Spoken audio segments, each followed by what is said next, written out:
Warning, this podcast contains heavy spoilers for not just one movie, but entire franchises. We highly recommend going and watching these movies before listening to us as a companion piece that stitches all the timelines into one creepy, crime-ridden story. There will be no more spoiler warnings. We do not break character. After this, there is no turning back. You've been warned. Hit the music.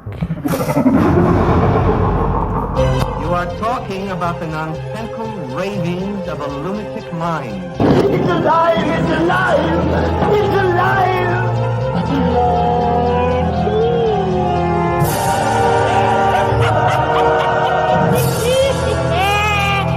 It's alive! It's alive! It's alive!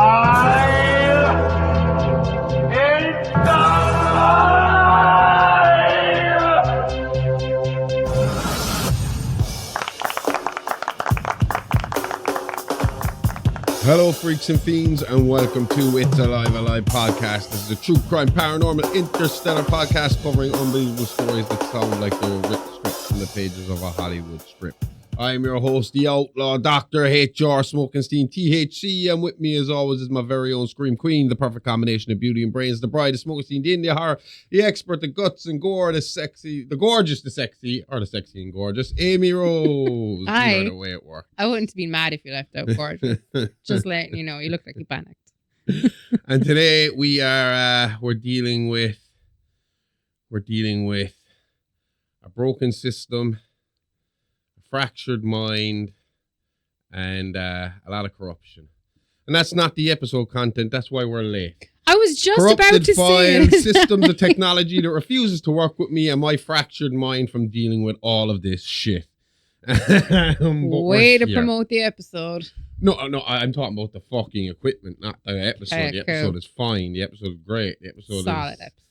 The reason my mind was also fractured was because there was a lot of information that I had not accounted for when I started talking about Sawyers that suddenly started spewing out of my brain, and here it is. Yeah. But on the upside, again, obviously, for anybody that's looking at this in the future, they will see it on our timeline as if we released this last Wednesday. Because we're time travelers. But for everybody else, this is double bubble week for you, Yep. because let alone do we have this episode, the next episode is ready to go and will be out in time. So, yeah. So with that being said, let's get cracking with what might be one of our more ambitious stories in a long, long while.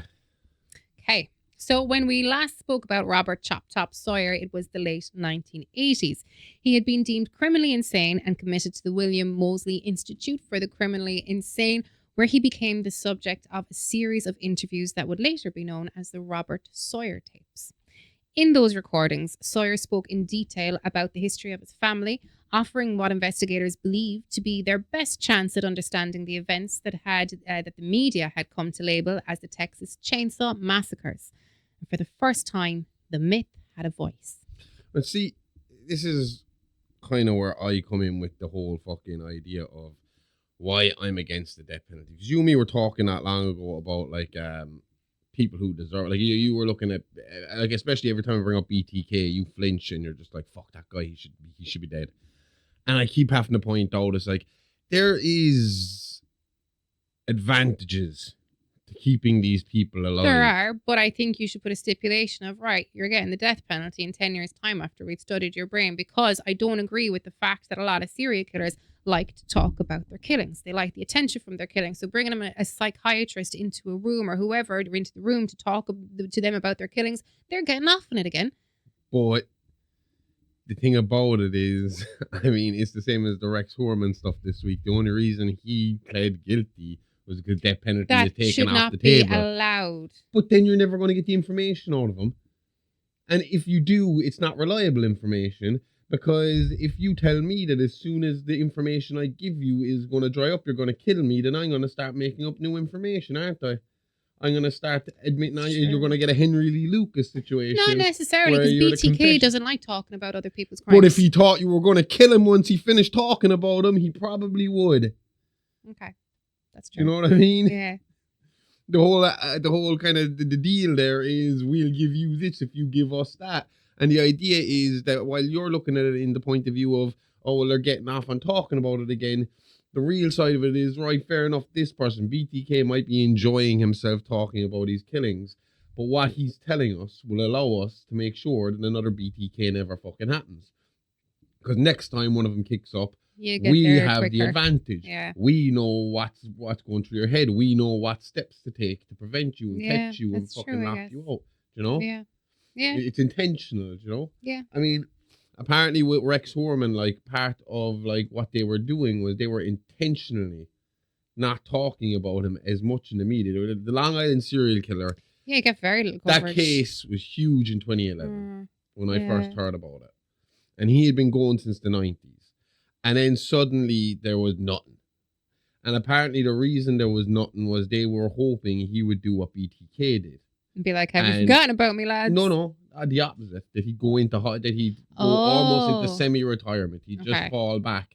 And as long as he wasn't killing, they had time to start fucking trying to break down the information they had and the leads they had and follow him around. And because obviously Rex Horman, that's a pretty fucking... you get a description of a guy like that as soon as he walked in the door. It's like, it has to be him. Mm-hmm. I mean, as soon as they put him up in front of us, it was like, well, that dude's guilty. That's absolutely. And, when you get the descriptions of what the Long Island serial killer was supposed to look like, it was like, that's him. That's your ogre. Like, and then his car on top of it was identical. It was a very specific car, and it stood out. So, I mean, this is how stuff like Mindhunter happens, and not the TV show, but the book that, he went to interview all these serial killers to learn from them, and so that we could understand how their minds worked, what was the cause, how could we stop it. And usually I have no problem with that. I understand it, and but it's for really, really fucking extreme cases like BTK that I think, or just blind them a tiny bit and let them talk afterwards. See, blind him and do exactly to him what he did to his victims. You can't have one set of rules for one people and another set of rules but for the other. But it depends on the severity of it. I mean... Doesn't matter. If they feel that way, especially in America where they have the death penalty, if they feel that way, they're just going to give you the death penalty. If they have enough evidence and they've already settled the case and they know what they're looking for, they're going to come after you one way or another. But the problem is, I mean, you see that with Charles Manson and stuff like that, and we'll be talking a lot about him today. But just in that sense of, this is where the advantages come in. We wouldn't know. We wouldn't have just done 5 episodes on the Sawyers if one of them wasn't sit there singing like a fucking canary. That's would we? Very true. So we need that information. We have a bit of advantage from that. So you need that information. Yeah. You need to know what's going through their mind. And the point of the matter is that they're behind walls, heavily guarded walls for the rest of their fucking life. So it's not like they have a good quality of life. It's not like they get to interact with other people. It's not like they get to live in regular civilized society. But they still have a quality of life to some degree. They do, but I still think it's better to have them there. And plus, really, is a death penalty worth it if you're going to make a mistake? Even if you you might get a BTK every now and again. But what about the people who get fucked over by the system? No, I would agree with that. But then, I mean, I know, I agree with you there. But then, I mean, if you look at alternatives, and I mean, like really harsh solitary confinement, blah, blah, blah. If you get the wrong person with that as well, that's going to psychologically damage them. Do you know what I mean? Just because the death penalty is off, would be off the table and there would be no mistakes, as in you're not executing the wrong person. You're still fucking up somebody else's life if you get it wrong. Yeah, but you can there's still a chance of retribution. The system isn't perfect, but at least you're still alive. At least you have a chance to fix stuff. Death is final. Yeah. No. Done, it's over, it's finished. Full stop. You don't learn anything else from something from a corpse. That's true. Not unless you're a medical student and you want to find out the cause of death. No. So, yeah. So Sawyer remained at Moseley for over a decade, in fact, 12 years in total. And during that time, he was interviewed extensively by psychiatric specialists and law enforcement, all working towards the same goal, closing cold cases and understanding how an entire family had descended into organized, ritualistic violence. But Sawyer was never a stable subject, not physically and not mentally. By 1986, he was finally taken into custody. His body had already been pushed far beyond normal limits. A war injury had left him with a steel plate embedded in his skull, surrounded by a wound that he refused to allow to heal. He had suffered a brutal attack at the hands of Venita Stretch Brock during the events at Texas Battleland, leaving him with a severe stomach wound that he barely survived. And that was before the fall from the top of the roller coaster, which was a drop that should have killed him, but it didn't. So what you're left with is a man who shouldn't have survived and now has to live inside what's left of that body. And I can relate. Mm-hmm. The funny thing, you kind of get used to pain faster than you think you will. Yeah. No, admittedly, I've never been chainsawed off a roller coaster, so he's probably worse off than me. But at least we know he deserves that. Yeah. You know? So, I mean, there's that. So, you get some retribution here. He was sore. He wasn't happy. I'm sore a fucking week every month. How Fuck him. many people have you been killing? 1 a month. So the result was constant pain, debilitating and unrelenting. Doctors attempted to repair the damage. Skin grafts were performed to cover the exposed metal, a metal plate. Sawyer was physically restrained for weeks at a time to allow the wounds to heal, but the damage ran deeper than anything that they could treat. The pain never left him. It limited his movement, restricted his body, and slowly began to reshape his behavior. And that's the thing. Pain like that doesn't just wear you down physically. It changes how you think, how you react. More than that, the pain medication can mess you up worse than the pain itself. Mentally, I mean, all those opioids, they don't just dull your pain, they dull your brain with it. Take it from someone who's been there. Like I said, I've dealt with the pain side of things, but after close to 6 years of heavy pain meds, it took me a year, I reckon, after I cut them out of my life completely for my brain to go back to logical thinking. Yeah. You're not thinking straight, you're paranoid, you're confused, reckless at times even. Yeah. No, for me, that was obviously at a very lower level. But when you already take someone who is paranoid, confused, and reckless and add opioids on top of that, you get doubly paranoid. It's a shit trade-off, really. and reckless. You can't fucking win. No. And because of his volatility, Sawyer spent the majority of his incarceration in isolation, separated from the general population for the safety of other inmates, alone with nothing but his thoughts. And over time, those thoughts began to turn, not outward, but inward. And that's where this really starts. Not just with what he did, but with what he lost. For most of his life, Sawyer had existed as part of something, a family, a structure, a system that, while brutal and violent, gave him purpose. At Moseley, that was gone, replaced with silence, routine, and distance. He didn't just miss freedom, he missed belonging. And that's the key difference. This guy's in his mid-50s at this point, right? Retirement isn't what he has in mind. He wants freedom, but not to ride off into the sunset, never to be seen again. And definitely the sunset this time, not the sunrise. It's to add to the legacy. That's what he wants to do. He wants to add to the myth, and in some ways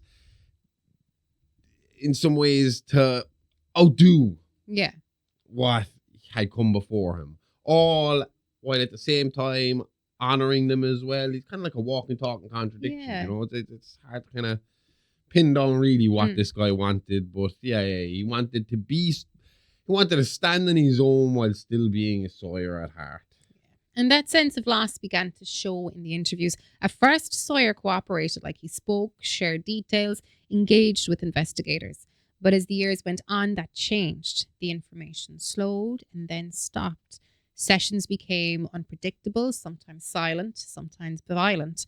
And instead of insight, he began to speak in rhetoric, in anger, in threats. He claimed that what had already happened was nothing, that the Texas Chainsaw Massacre was only a beginning and that something far worse was coming. Yeah, these guys have no slowdown setting. You see it with all serial killings. The cooling off period happens, after each kill, right? Yeah. But they get shorter and shorter. Bodies show up with more frequency until they're essentially in a frenzy kill mode. It's like a drug. At first, a small hit will get you high, but then eventually you need multiple hits to feel the same buzz you did the first time you did, and eventually you need mass quantities So you're essentially spending your entire fucking life chasing the original first high that you got, and you can never really find it again. And serial killers, it's exactly the same way. Yeah. They get this adrenaline rush, this fucking massive boost from their first killing.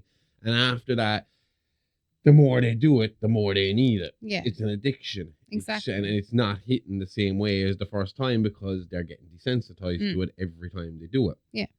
And during this period of isolation, Sawyer became increasingly fixated on the writings and philosophies of cult leaders, most notably Charles Manson. He studied how Manson had built a following, how he had manipulated people, and how he created a family out of outsiders.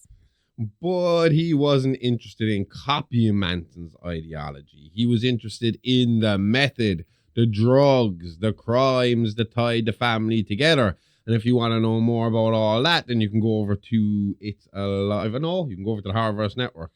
Go over to Well, It's Alive Pod is the fucking Instagram handle, and that's what I'm usually saying. So I mixed up my two handles. Good plug, though. But either way, you can go check out It's Alive Action on the Horrorverse Headlines, where we talk all about Manson and the idea that maybe Helter Skelter might have been more of something different. A story that was told by the prosecution to ensure that this madman stayed locked up, even though the reasons behind it were more along the of what he was doing was more along the lines of implicating people in crime so that he himself couldn't get in trouble for his own crimes. So because Manson saw himself as an artist in music, Sawyer saw something else entirely. He had always been drawn to a more physical kind of form of creation. Alongside his brother Nubbins, he had taken part in grave robbing and what could only be described as experimentation with human remains, not just killing, but shaping. Yeah, violence isn't just function for Robert, it's expression. Where Manson thought the world owed him something, Sawyer had no delusions about what he was, on a monster level. But he did feel underappreciated in the same way Manson did. In his mind, these weren't acts of brutality. There were works, projects, pieces of something greater. He believed that what he created would one day be understood, that it would be appreciated, even if that appreciation came long after he was gone. Well, that's because he knew he'd go down in history as one of the most vile humans to ever live. Yeah. But in his head, 100 years from now, his messed up murder art will be displayed in museums. Essentially, he'd live forever through his work. And to be fair, probably isn't wrong. No. You And unlike Manson, Sawyer had no interest in race wars or ideology on a global scale. The Sawyers had never operated on those lines, not out of tolerance, but out of indifference. To them, people were not divided by race or belief. They were divided by use. Yeah, the Sawyers were a lot of things, but racist they were not. They hated everyone equally. Where we see black, white, brown, yellow, red, they saw it through consumer eyes. To them, it was the same as us looking at animals and thinking beef, chicken, pork. Sawyer didn't want to lead the world. He didn't want power in that sense. What he wanted was a family, a system, a structure that allowed him to create, to shape, and to perform. He saw violence not just as a necessity, but as spectacle and as theatre. And from inside Moseley, that vision remained just that, a vision, something out of reach and something he could not act on. Until along came a doctor with no morals and new ideas. After 12 years inside the institution, after years of pain, isolation, and silence, a call came in, a transfer request. A controversial physician based out of Willows County Hospital in Rugsville claimed that he could do what others could not. He could ease Sawyer's pain, restore his body, and more importantly, get him talking again. With cases still unsolved and victims still unidentified, authorities approved the transfer. It was a risk, but one that they were willing to take. And this is where everything shifts, because for the first time, someone isn't trying to contain him. In fact, it was the complete opposite. This man wanted Chop Top in all his guts and glory. And the doctor's name was Dr. S. Quentin Quayle. But that's not the name history remembers, because in time, he would become known as something else entirely. Dr. Satan. Yeah. Dr. S. Quentin Quayle did not come from prestige. He earned his medical degree from a school in the Caribbean, an institution often regarded as a fallback for those unable to secure placements in more competitive programs across the United States or Canada. He specialized in brain surgery and neurology with additional study in mental health and psychiatry. On paper, his qualifications were solid, but his opportunities were not.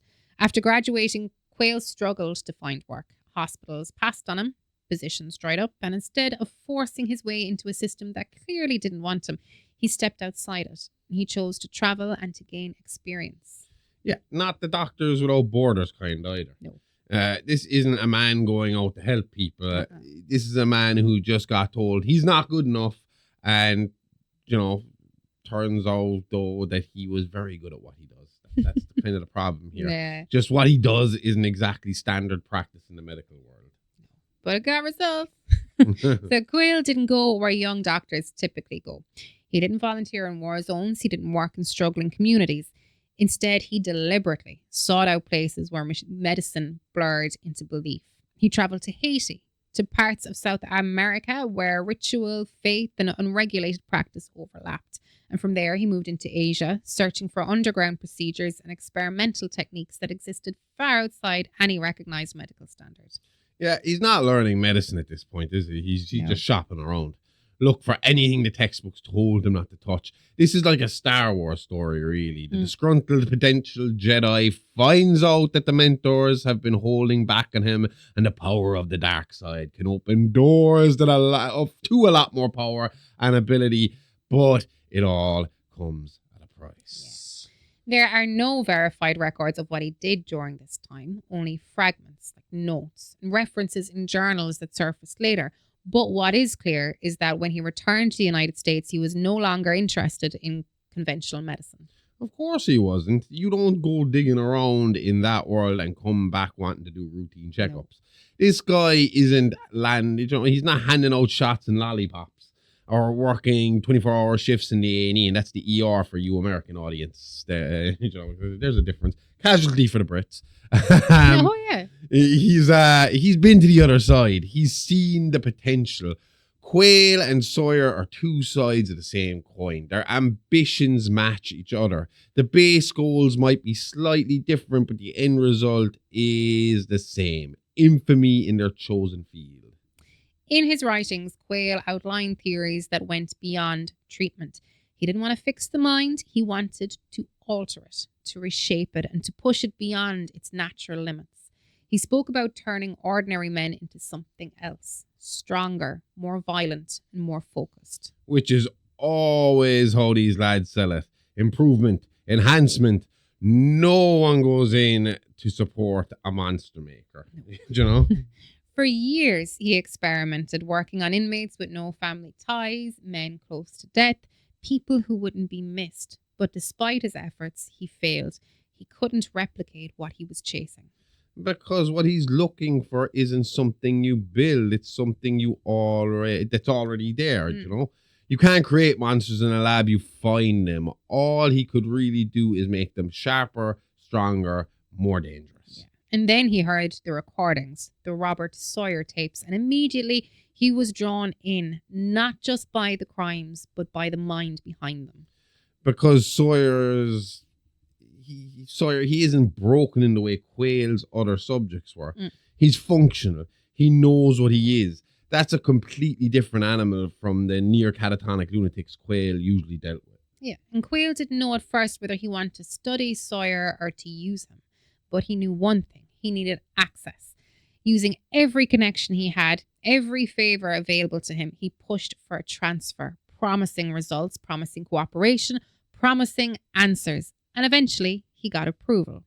Robert Chop Top Sawyer was transferred to Rugsville and placed under his care. And this is where it goes wrong. This is the project or the subject that Quayle had been looking for. I need this. He can feel it through the tapes. And this is like Netanyahu finding Donald Trump.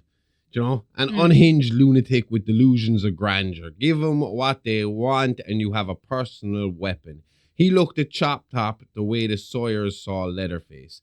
Dangerous, but necessary. And if he's on your side, you're safe. Yeah. From the moment they met, the dynamic shifted. Sawyer didn't resist. He didn't withdraw. He engaged.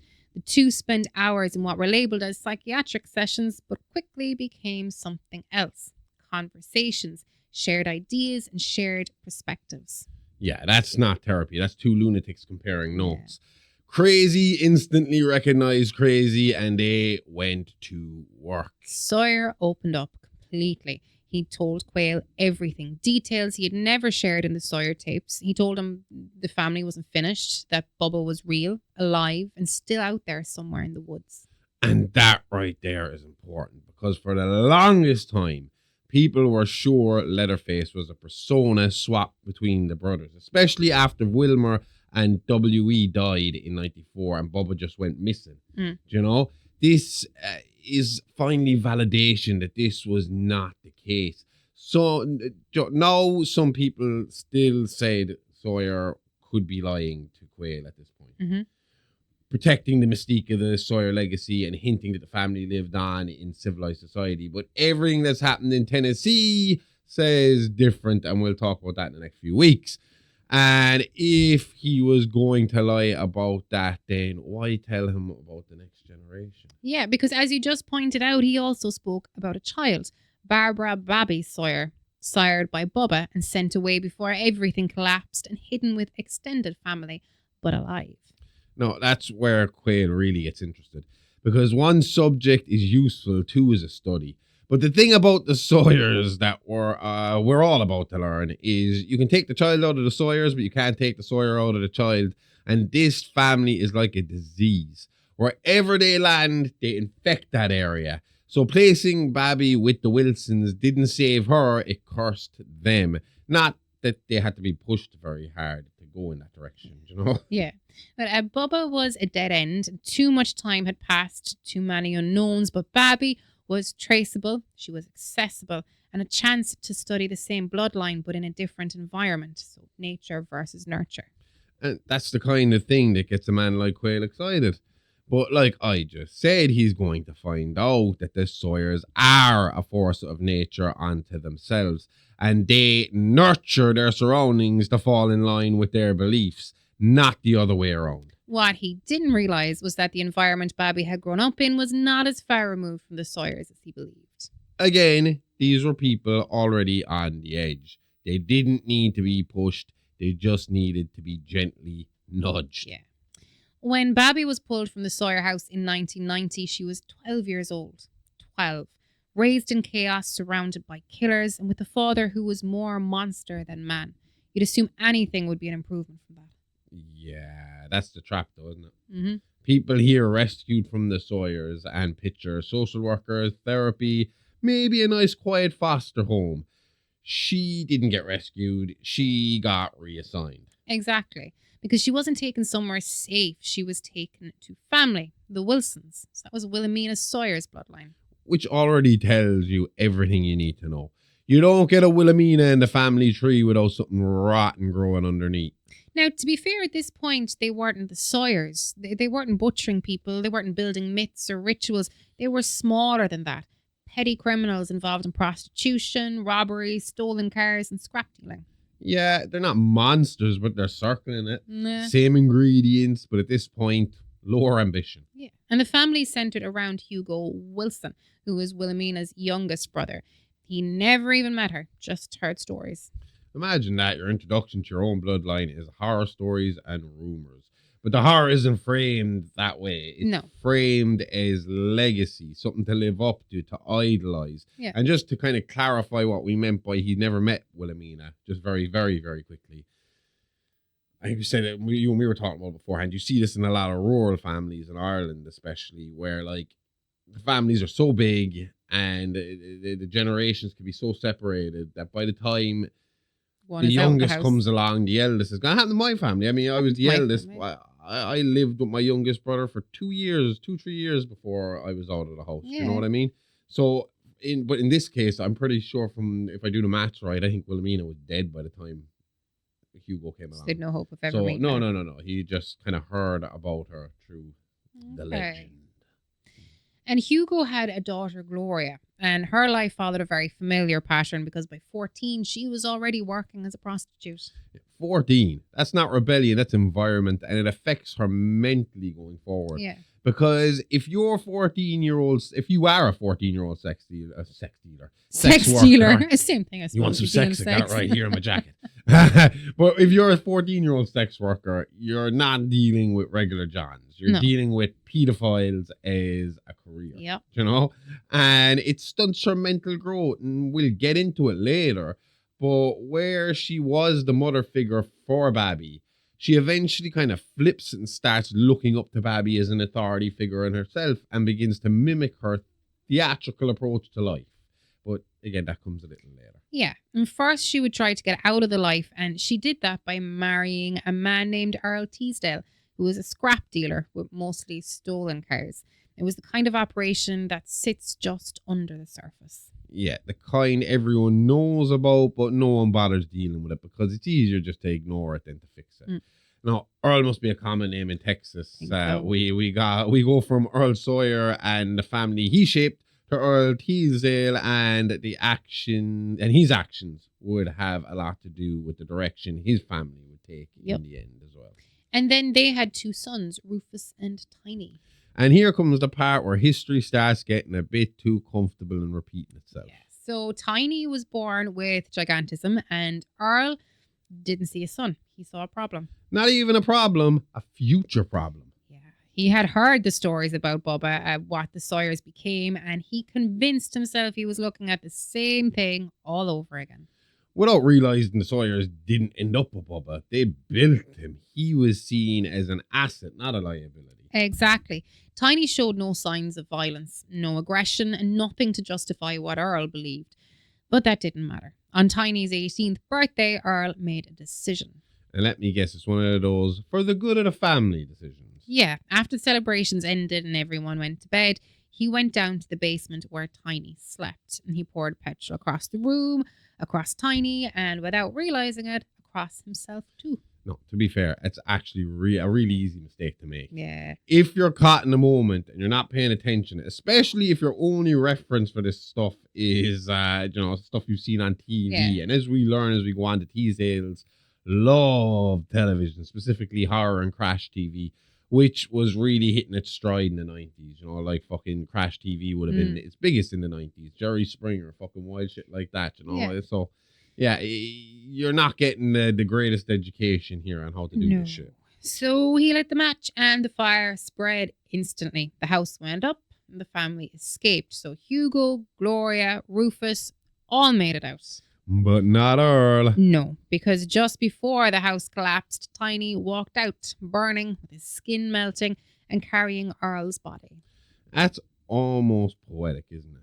The man, terrified of a monster, dies because of his own plans, and the so-called monster survives, and not just survives, but gets hurt worse trying to save the man who wanted him dead. And from there, the family rebuilt. New house, same kind of isolation, same kind of lifestyle.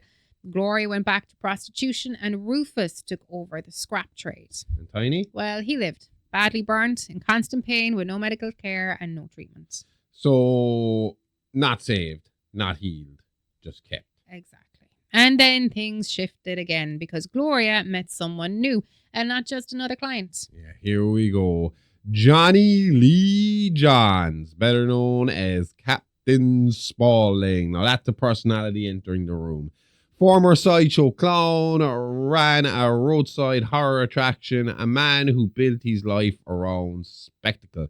And that's the first time this family gets some flavor. Before that, they're just surviving. Now, they're performing. Yeah, and he and Gloria never fully settled into a traditional relationship, but he became part of the family, close enough to stay, but distant enough to move freely. Yeah, he's not stepping into Earl's place. He's not Papa Spaulding at this point. It's like you see in comedies where the mom tells the kids that her lover is, Uncle John. Yeah. Close enough to be seen as family, not close enough to be seen as the head of the family or to be obligated to provide for him in any way, shape, or form. Which means Gloria went back to work. Now, while Gloria had her 2 boys, she always wanted a daughter. But years of abortions from her sex work left her unable to have more children. So when Babi arrived, she didn't see a child. She saw an answer. And Babi was welcomed instantly. Renamed on paper Vera Ellen Wilson after Gloria's mother, who we don't know a whole lot about, to be honest. There's fuck all records there. And again, the time it was at and the extreme isolation of where they lived. Hard to keep stuff like that on record. But in the house, she became Babi. It was an easier transition for the child to go from Babi to Baby rather than Babi to Vera Ellen. And Baby sounds softer, easier, and way more dangerous. No one fears a girl named Baby. No. And Spaulding took to her immediately. He showed her his world, carnivals, oddities, performance, and she began to call him Daddy. Yeah, that's not creepy at all. Oh. So the family reshaped itself. Hugo as grandfather, Gloria and Spaulding as parents, Rufus, Tiny, and Baby, the kids, to make a family unit. But Spaulding and Gloria still kept it loose and open. They were the ultimate friends with benefits, taking care of a family together, but still not tied to each other as a couple.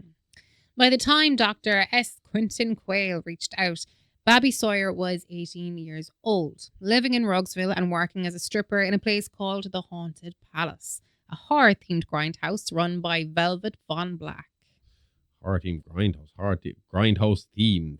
Horror-themed grindhouse. Yeah, but that doesn't make any sense, does it? I just wrote it wrong. You did. A horror grindhouse themed strip club.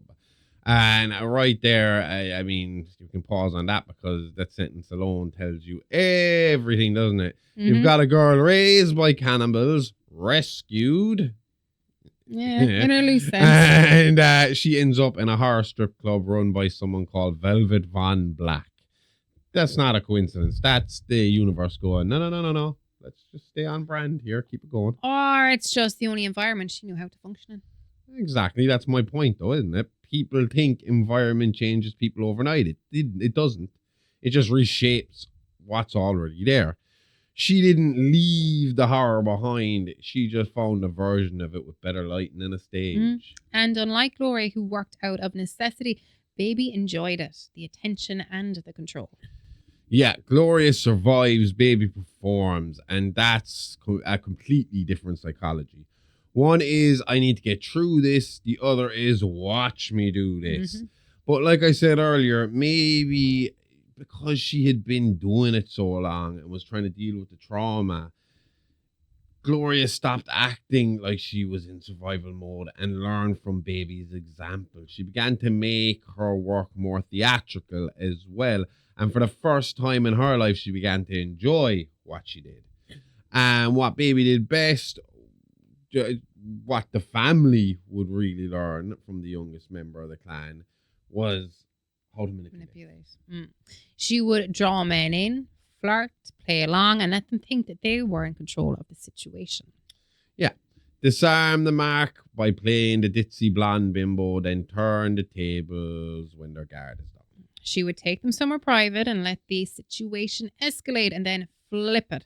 Weapon out, money gone, and the man left with a choice. Yeah. Report it and ruin your own life, or take the loss and keep your mouth shut. It's actually a very efficient system when you think about it. Yeah, and most of them did stay quiet because exposure would cost them more than money. Yeah, she knew how to pick them. Yep. Rugsville is a small rural town. Everyone knows everyone, so Baby knew who had a wife or a girlfriend at home, who had kids, who had a high-level job, and who couldn't afford the controversy, which means every time she gets away with it. And she's not just winning, she's learning. And there were times, though, when it didn't go smoothly. There was violence, police involvement, but nothing ever really stuck. And the reason for that is the same reason she was successful early on. Everyone knows everyone. So what once worked eventually doesn't. No. Locals know that if you pay for a lap dance from Baby inside the club, you're safe. But once talk of a second location comes into play, she was scheming and she had a reputation for ripping guys off or for being violent. So the locals would stop engaging with her for sex. meaning she had to move to the scam to travelers, passers-by that didn't know what she was capable of. But that brings more risk because this is the early days of the internet, no social media. What happened on the road stayed on the road. Her targets didn't have to worry about family or work finding out. They were soliciting or finding out that they were soliciting the prostitute. And that meant they could fight back and deal with the police if necessary. Yeah. But she always had Spaulding in the background ready to save her skin. Yeah, and let's talk about that because people like to treat Spaulding like he's this quirky fucking clown character in the background. He's not.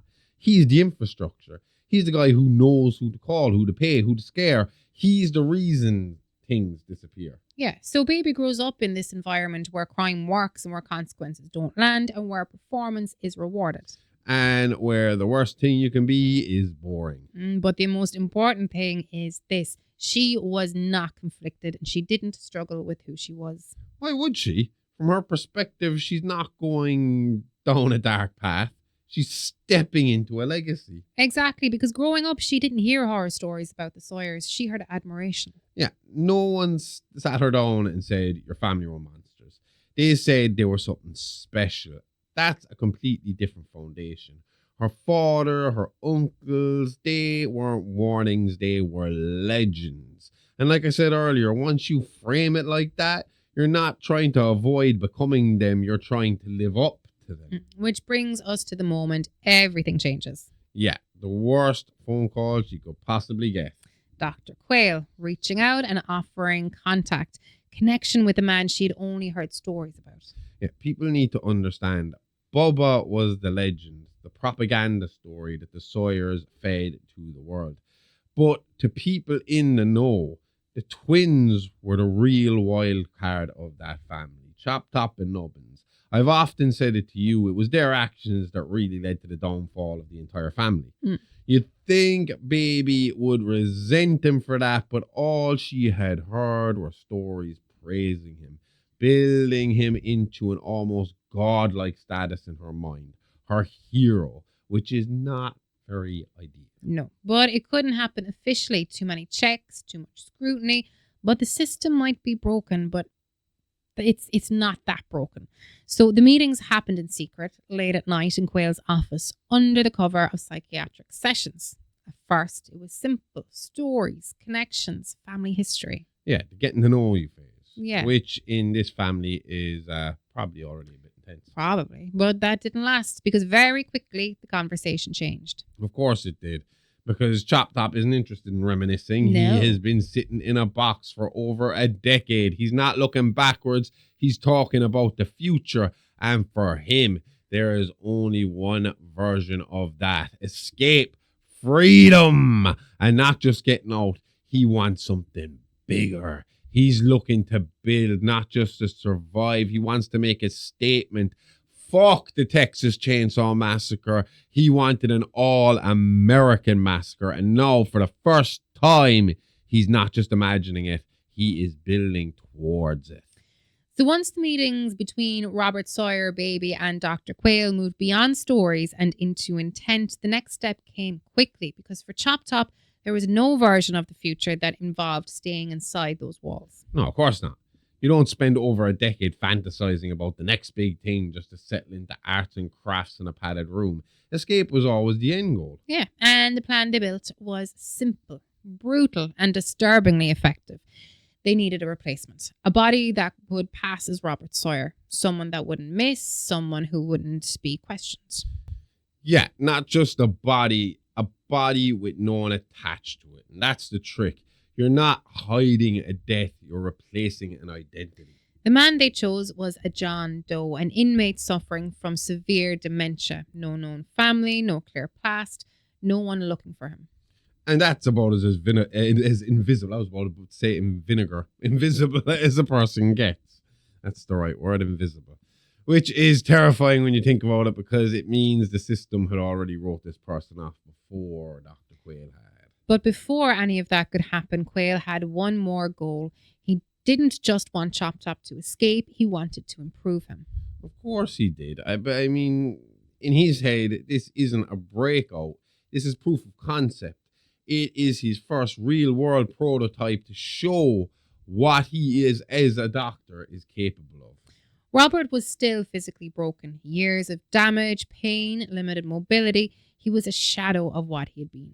Yeah, mentally he's back in business, but physically he's held together by spite and broken dreams. Quayle began working on him, using techniques he had developed over years of experimentation. Procedures he had learned during his time abroad, unregulated, unverified, and largely undocumented. Which is always comforting. When the man operating on your brain is basically going, don't worry, I picked this one up from a voodoo priest in Haiti that specializes in zombification. What exactly he did remains unclear, but the results were not. Within weeks, Robert changed. The pain reduced, his strength returned, and his body stabilized. Which does say one thing, a hot take, but the truth. Quayle obviously had some skills, some knowledge that our system refused to finance or embrace because, like him or not, he did fix the broken body of a man in his mid-50s that had accumulated multiple life-altering injuries. He wasn't just restored, he was improved, stronger, more capable, and more dangerous. Which is exactly what you don't want to do with someone like him. It's like fixing a broken weapon and sharpening it and handing it to a small child. And it all happened quickly. Months of planning, weeks of physical work, and within 2 to 3 months, they were ready. And that speed matters because the faster this happens, the less time there is for anyone to notice something's off. The plan itself relied on misdirection. The official story would be simple. During a routine physical therapy session, Robert Sawyer would be attacked, beaten so severely that his body would be unrecognizable. Which already tells you something. You're not trying to fake a clean death. They're leaning into chaos because chaos is harder to question, harder to put together afterwards. Dental records would confirm the identity. That was the anchor and the proof. And that's the clever part because no one's looking past the teeth. They don't lie, supposedly. So Quayle removed Robert's teeth and the teeth of the chosen victim and prepared for what came next. Which is where this goes from disturbing to properly grotesque. The reality of what happened was very different from the official version. The John Doe was brought to the gym, led there by Quayle, walked him straight into it, didn't even need to hide it, and waiting inside was Robert, restored and ready. And this is the first real glimpse of what Quayle had created. His patient, his subject, now complete and in full action mode. Robert attacked him brutally, violently, reducing the man to something barely recognizable, and once it was done, Quayle stepped in and completed the final stage. He implanted Robert's teeth into the remains of the victim. That's the detail that sells the whole thing, because once that's in place, the system does the rest for you. It's the old saying in the true crime world, you pick victims that the law have already written off. It's why sex workers, homeless and addicts are the first on the list for every budding serial killer. The cops won't stress on these people because they have no loved ones to keep the pressure on the system. So the body was identified as Robert Sawyer, and the story held, and the deception worked. Meanwhile, the real Robert didn't stay. He couldn't, and as soon as the act was complete, he was moved. Because the only way this works is if he disappears immediately. Exactly. And Babi was waiting nearby, ready. And the moment the escape was complete, they left, crossing the border into Mexico. It's a smart move because Texas is the first place everyone's going to look, if there's even a hint that this went wrong. They need distance, time, a chance for the story to settle, for the death to become fact. And once the world believes you're dead, you can become something entirely different. And for Robert Sawyer, that was exactly the plan. Because Chop Top doesn't come back from this. He's dead. And this is the birth of Otis B. Driftwood. Mexico wasn't chosen at random. It wasn't just about getting out of Texas. It was intentional. Because for years, even while he was locked away, Robert had been studying cults, obsession-level studying. And one group in particular had stuck with him, the Driftwood Collective. Yeah, and this is where it stops being escape and starts being kind of like a weird fucking cosplay, because he's not going to Mexico to hide. He's going to try on a lifestyle he's been fantasizing about for like 12 years. The collective had been operating for years, a doomsday commune, loose structure, no real leadership, built on drugs, sex, ideology, and the idea of rejecting the outside world entirely. Translation, no rules, no accountability, and just enough philosophy to make people feel like it's deeper than it actually is. When Robert and Babi arrived, they didn't arrive as Sawyers. They arrived as something new, Otis and Bunny. Yeah, and that right there is the first real break. It might as well be January 1st for Otis. New year, new me. At first, it was everything he had imagined. Freedom, no walls, no restrictions, a constant cycle of drugs, sex, and celebration. Yeah, turns out if you build your dream life entirely around no consequences, it feels amazing. Makes you wonder why we all don't live like that, huh? Every day is like the purge around this fucking guy. He quickly formed a bond with another member of the collective, Winslow Foxworth Coltrane, known simply as Foxy. Great name. Sounds like a man who absolutely cannot be trusted around anything valuable or alive. Together, they became the enforcers within the group, handling problems, maintaining order, and if there was an issue, they dealt with it. And this is where Otis starts getting comfortable again. Because now he's not surviving, he's operating. That's what he's been looking for. But even with all of this, the freedom, the power, the lifestyle, it wasn't enough. Of course it wasn't, because Chop Top didn't escape to relax. He escaped because he had something in his head he couldn't act on. That need, that creative urge, it never left him. Members of the collective began to disappear quietly and one by one. And not randomly. Let's not pretend this is some complete chaotic fucking thing. He's selecting at this point, careful at first. Those he considered weak, disposable, people who didn't contribute, people who didn't fit his vision, which is always how it starts. You justify it, they don't matter, they drag things down, you dress it up however you want. It's still the same instinct at the end of the day. As they disappeared, Otis's influence grew because the collective had no leader, no hierarchy, just a group of like-minded people. Which is basically an open invitation for someone like him. Mm-hmm. If there's no structure, the strongest personality becomes the structure. Yeah, and Otis understood that. Manipulation came easily and control followed naturally. He doesn't take over by force. He takes over by becoming necessary. But someone else noticed the shift. Someone outside the collective. Aquarius Rivera, leader of the Black Satan's cartel. A group known for operating anonymously with tailored suits, luchador masks, no identities, and no faces. And that's Brandon. That's what that is. A crime fucking family with a uniform. The cartel had been using the collective for running guns, running drugs, not for profit, but for access. Yeah, which is somehow worse. They don't even need the money. They just want space. Yep, and they had cleared out a village, turned it into a base, and allowed the collective to live there as long as they served a purpose. So the Free Love Commune is actually just a middleman for organized crime. Shocking.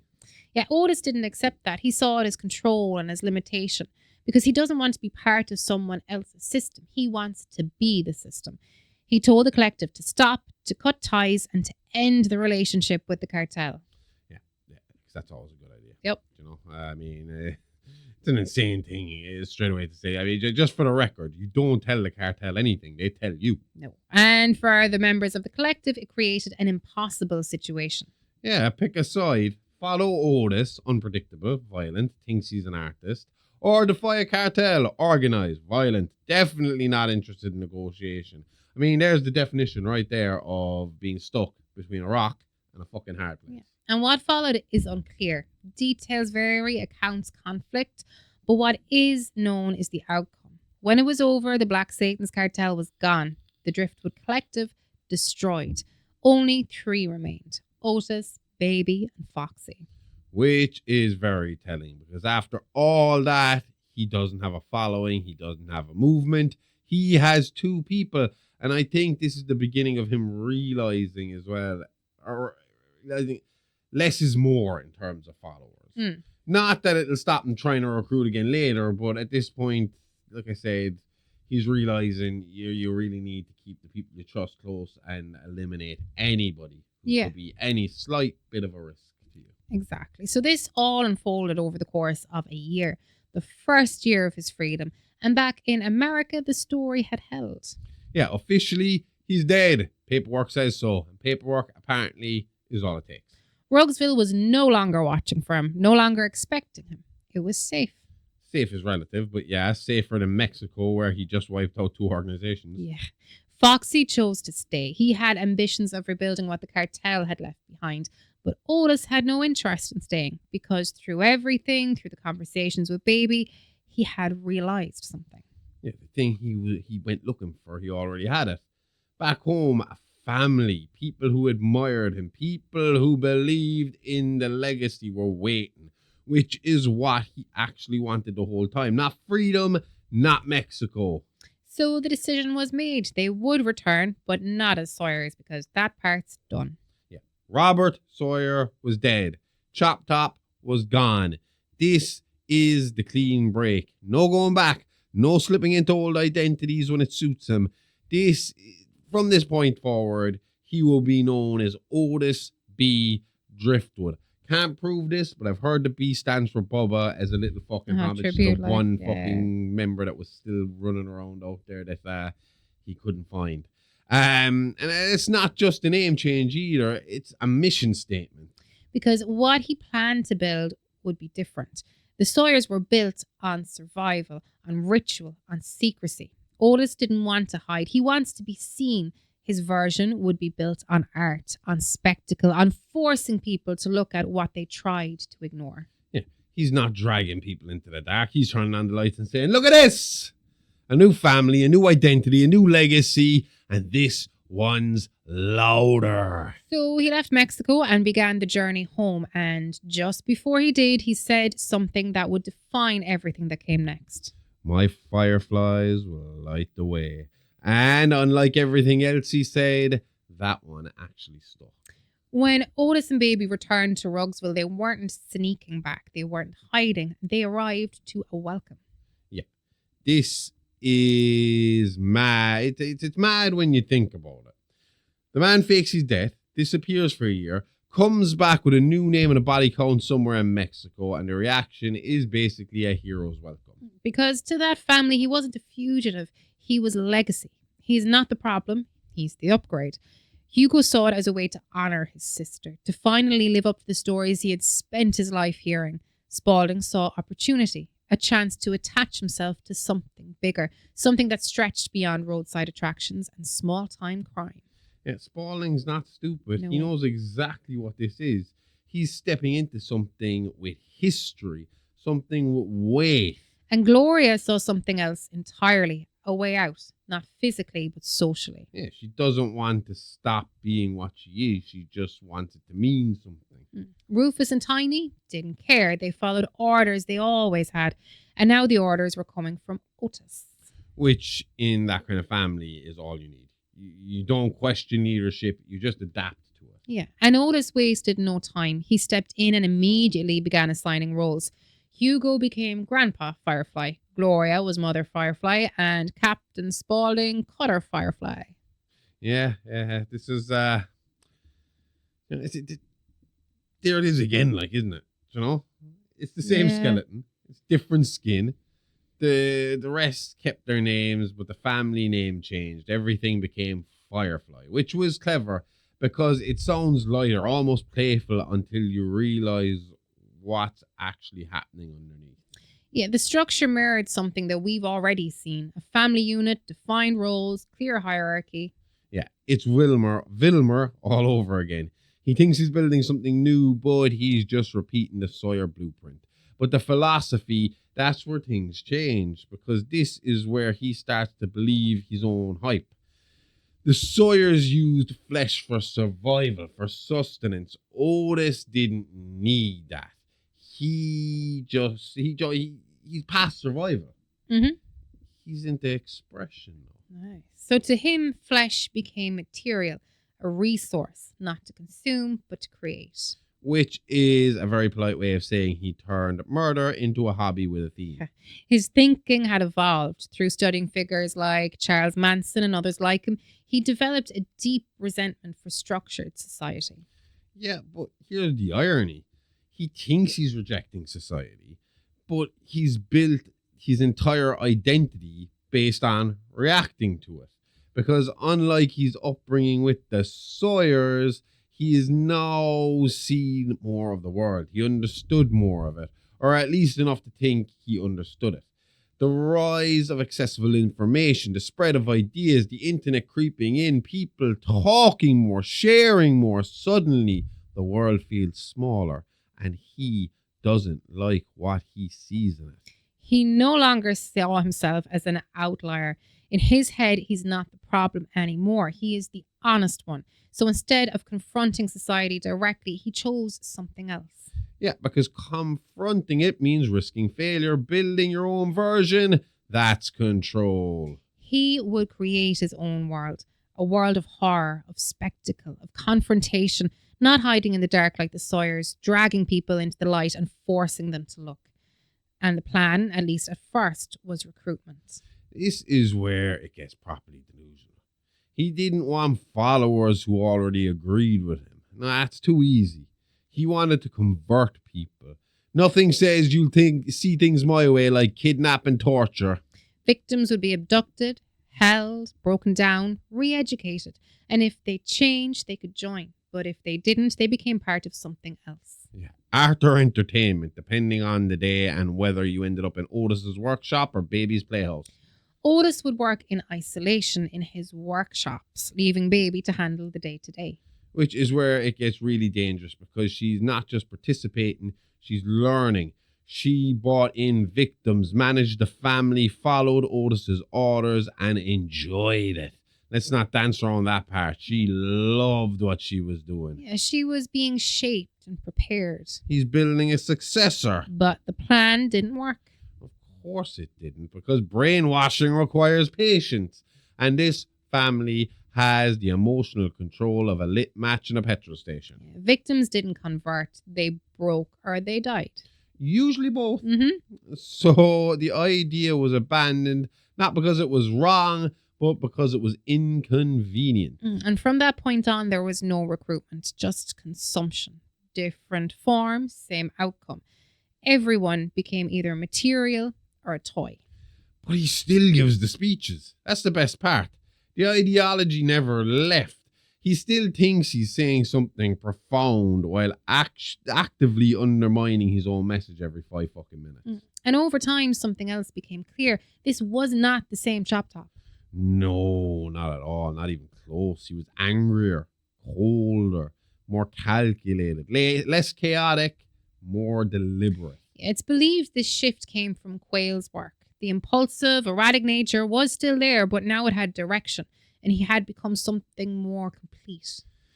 Yeah, Quayle didn't create something new. He refined what was already there, you know? Yeah, a monster fully realized. And then there's the other side of it, I suppose. I mean, the ideas you have in your 20s can be vastly different from the way you deal with things in your 50s. That's true. You know, so for lack of a better word, he matured slightly. I suppose he did. And that's the worst part, really, isn't it? He thinks he is the most evolved version of the original family. Yeah. He's got it in his head that he is peak Yeah. Sawyer at this point. But as this new version of the family began to take shape, something else was happening because Dr. Quayle was about to come under scrutiny. Dr. S. Quentin Quayle believed he had done it. After years of failed experiments, years of theory, he finally had proof. Robert Chop Top Sawyer was gone, and in his place stood Otis Driftwood. Yeah, in his head, that was a success story.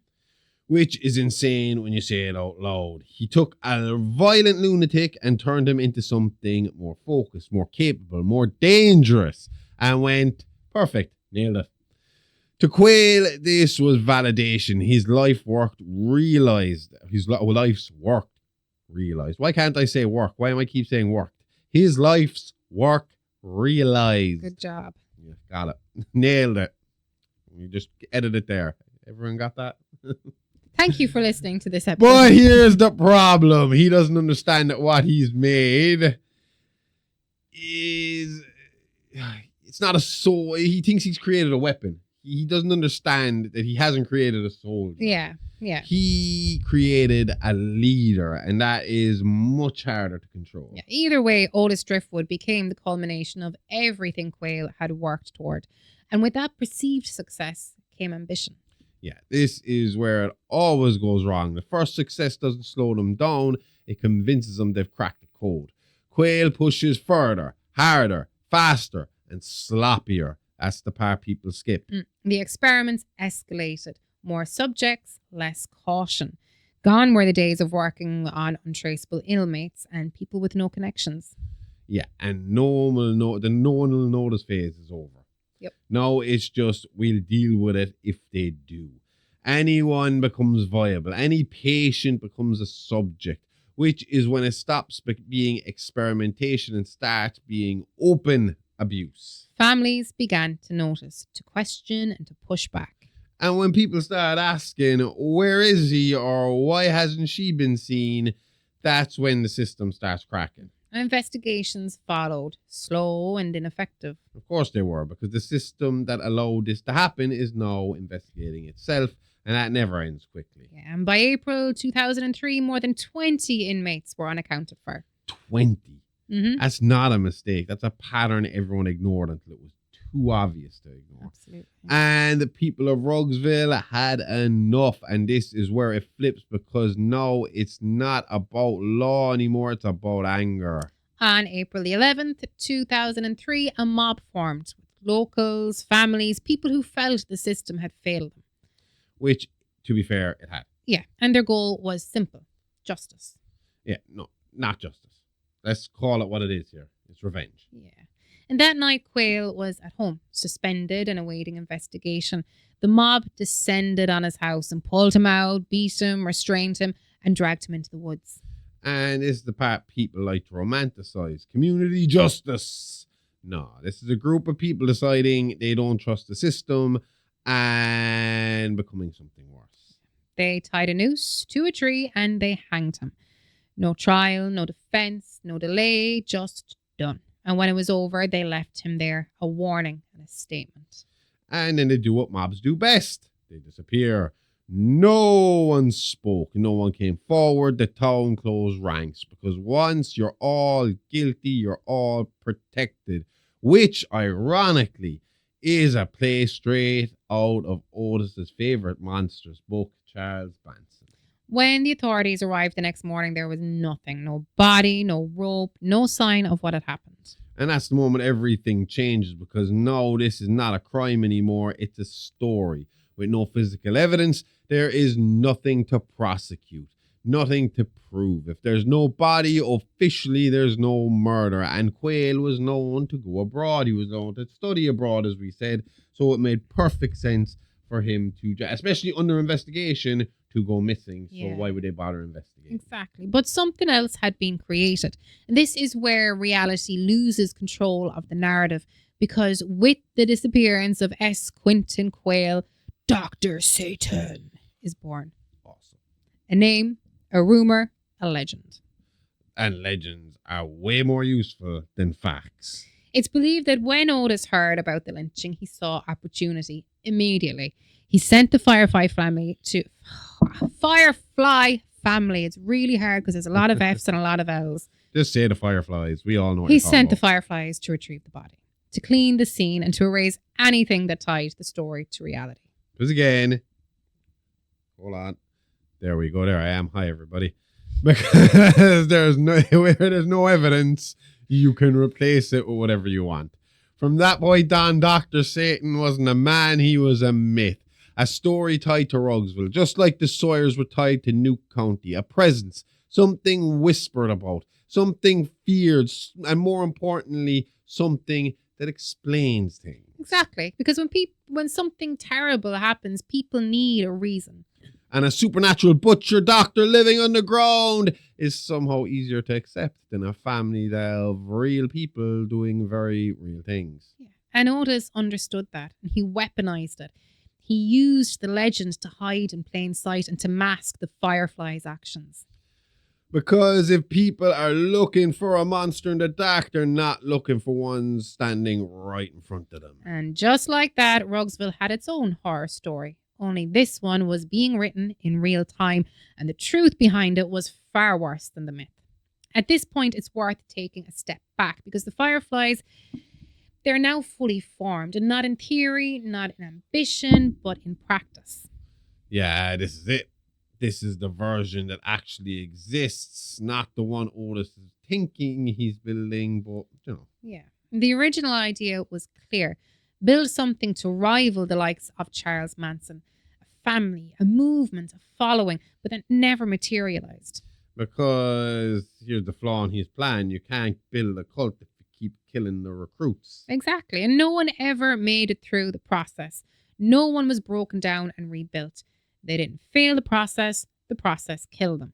So what remained was the core of the family. Otis B. Driftwood at the top and Babi just beneath him. And that dynamic is important because she's not just second in command. She's learning to rule. Mama Firefly handled the basics, cooking and maintaining the household. Yeah, every nightmare still needs someone keeping it and running. Sure does. Grandpa Hugo acted as the historian, the link to the past. Which is ironic because he's preserving stories he never actually lived through. Tiny and Rufus served as muscle, enforcement, simple, direct, effective. Cotter Firefly, or Captain Spaulding, operated more independently, handling transport, movement between the US and Mexico, working closely with Foxy. Yeah, Spaulding, the logistics guy, right? Which might be the most important role in the whole operation. Foxy remained in Mexico, but aligned himself with the Firefly identity. That's the reach, and that's how things stretch beyond one location. And then there was one more, Ravelli Keys, a man with severe learning difficulties, used primarily as muscle and working under Spaulding. Which tells you everything about how this family operates. It's not just outsiders they exploit, it's anyone vulnerable enough to be shaped into use. Yeah, and he worked around Spaulding's roadside businesses, Captain Spaulding's Museum of Monsters and Madmen, and the gas and fried chicken shop. Great combination. I'm definitely buying my fucking fried chicken At a and gas. petrol at the same place that I go to look at. There are fucking two different serial killer locations, footage. obviously. You can't go to the museum with a handful of fried chicken, can you? You know, have you not seen the ads? Oh, you can. You can go into No, the no, museum. no. When you leave, you get a complimentary bag of fried chicken. Oh, so you go to the museum first and then you get your chicken. So from what I've seen from pictures and the layout of the place, it's essentially a petrol station Yeah. on the outside. Okay. Then you go inside and there's like this weird kind of fucking oddities style gift shop Okay. where you can also buy fried chicken. It's a lot of And fried then chicken. around the back, you have the House of Horrors, the house of, or the Museum of Madmen and fucking serial killers that Okay. runs there. So and this is apparently a normal thing in America. Roadside attractions, oddity attractions. I knew oddity you know. attractions were. I'd love to run Carnival like an attractions, oddity attraction, that. but I think I'd be careful about what I was putting under the one roof. Yeah. Again, I'm not eating my chicken from the same place that I buy If my it even petrol is and chicken. Look at it and look at fucking serial killer stuff. Yeah. You know? Yeah. Instantly, if some guy's telling me about Ed Gein, I don't want to have these chicken afterwards. No. So yeah. So yeah, like I said, despite what we think about it, it is a perfect front. You know, I mean, tourists come in looking for a laugh and walk straight into something else entirely. A restaurant. So while the structure looked complete, the original dream was gone. The army idea was dead. No cult, no movement, just a family doing what it does best. And you know what? To give Captain Spaulding fucking some bit of fucking Credit. Yeah. I've eaten hot dogs from petrol stations many a times. I've eaten food. I mean, once you have a fine deli, you kind of get over Yeah, it. the deli's but grand. It's just the fried chicken only part is a bit suspect. And I've seen pictures of fucking Captain Spaulding. I don't think the dude would have had a great health inspecting rating. Yikes. You know what I mean? Well, anyway, sorry. Back to what we're talking about. The cult is gone. The movement isn't happening. But we got a family, and that'll do for now. And Otis adjusted. didn't abandon the vision, just changed angle, and his focus shifted fully from recruitment to creation. And this is where he really starts buying into himself. He believed that what he was doing was art. And of course he did. Every one of these lads think they're misunderstood artists. No one ever goes, I'm just a horrible fucking bastard. He saw himself as ahead of his time, which is convenient because it means no one can criticize you. They just don't get it yet, man. His goal became clear: to build something lasting, something that would outlive him. Legacy! That's always the word we land on. He began work on what he envisioned as a house of horrors. And not the fun kind where you walk through the little maze and someone jumps out with a plastic chainsaw roaring at you. This would be real, built from real victims, real bodies. This isn't themed entertainment. This is documentation of what they've done. He chose the location carefully, abandoned mines nearby. But you'd think the mines would give this guy PTSD after the 86 Yeah. incident. It got him locked up for many years and caused a lot of terrible accidents to put him in a lot of fucking pain. That's true, but he had learned years earlier in Texas Battleland, mines are easy to navigate if you know them. Yeah, and a nightmare if you don't, Yep. which is exactly what you want. It gave him control, structure, secrecy, and more importantly, time. So he wanted it ready for Halloween. Of course he fucking did. Because even when he's being horrific, he's still thinking theatrically. And with the death of Quayle that pushed him, it accelerated everything because now he's not just creating, he's reacting. With roughly 6 months, he began gathering materials. And when we say materials, Bodies from graves, from victims, mostly drifters, homeless, people no one would immediately miss, people who could disappear.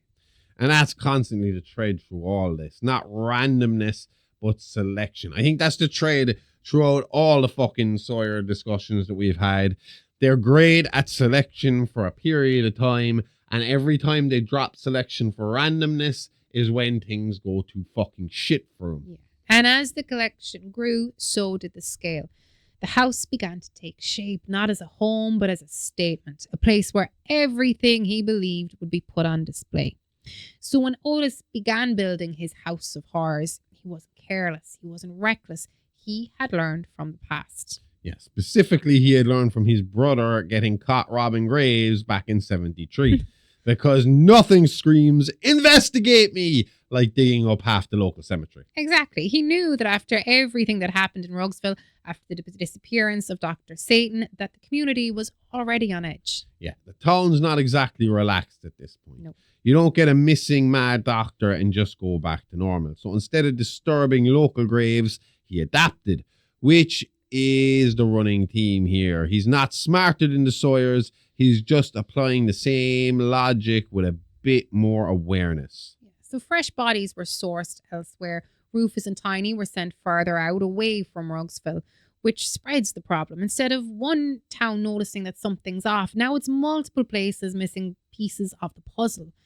For older remains, bones were taken from an abandoned graveyard near the mine.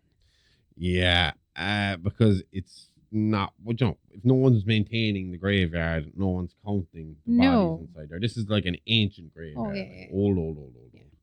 Over 6 months, the mines were transformed. What had once been empty tunnels became something else entirely. Rooms were constructed, designed, each one themed. Not randomly either. He's pulling from history, from real violence. Scenes inspired by murders, atrocities, moments of brutality. This is where he learns, where he really leans into the artist label. You know, he's curating now. Mm-hmm. At least in his own mind, that's what he's trying to do. What he thinks he's doing. From what it sounds like to me, just sounds like he took Captain Spaulding's idea and made it more realistic. Put More a bit real. time and effort Yeah. into it. Corpses were used as props, bodies were turned into puppets, arranged and displayed. And again, he does like turning bodies into puppets. We know that. He does. He's not hiding what he's done. He is staging it as well. You know, this is feels like it's for the public. He doesn't feel like Yeah. he's planning on hiding this. Costumes were created, designed to amplify fear, because it's not enough to kill someone. They need to understand what's happening to them while it's happening. Even rituals were written, scripts, moments, set pieces. That's the theater side again. He's Mhm. not just committing acts, he's directing them. To Otis, this wasn't random violence. In his head, this was his masterpiece, his greatest work. Something that would cement his place in history. Not just another killer. He wants to be the name, the one people reference, the figure remembered, studied, admired.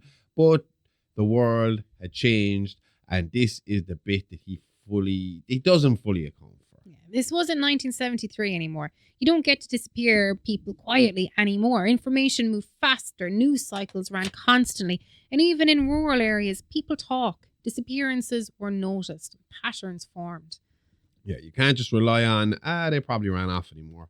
That excuse has a shelf life now. Yeah, but despite that, he keeps going through 2003, into 2004, and into 2005. The killings continued. Because once this thing starts, it doesn't scale down. It escalates.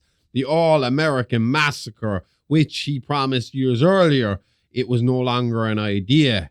It was now in full motion. Victims came and went, and mostly unnoticed individually. But collectively, that's where it builds. Like the house expanded, the work continued. And so does the ego, because every time he gets away with it, it reinforces the belief that he's untouchable. Until eventually, it catches up. In the spring of 2005, the Firefly family's run came to an end. Violently. In a hail of bullets. And a level of brutality that matched everything that came before it. But before that moment comes the carnage of what he's been building towards this entire episode. His House of Horrors, or as he christened it himself, the House of 1,000 Corpses. But we're going to leave all the carnage to next week. Or for people who know, 2 days' time. Yeah. When the Fireflys fall into the same trap the Sawyers had so many times before them, hunting too close to home and eventually abducting people who would be missed and killing people that could not be hidden and forgotten. Whew. High five. Not a bad opening, huh? Yeah, good job. So yeah, if you want more, especially more about Charles Manson, then go check out the Horrorverse Network right now. We have It's Alive Action up there, where we're looking at Charles Manson, and then we go on a bit of a run at looking at a great movie maker by the name of Rob Zombie. No connection to the story whatsoever. A great musician, great movie maker. Go check that out. We dissect all his movies over a 3-week period. Yep. We also have the current season of Celebrity Rap Sheet playing at the moment, where I look at different comedians this season and their rise and fall. And just to let you know, they're all tearjerkers. You're not going to like it. You will like it, but you'll be sad afterwards. Yeah. It's hard not to be sad after those stories. We also have all the seasons of Playing with Bones, all the episodes of Mini Monsters, It's Alive Action, your photo shoots, everything. It's all up there on the Horrorverse Network.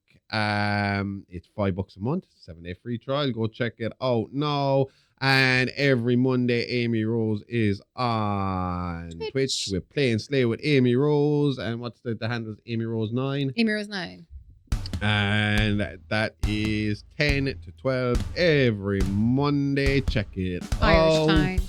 We'll be back next week with more tales from the Horrorverse. See you all then. Same Alive time, same Horrorverse channel. Okay, love ya. Bye-bye.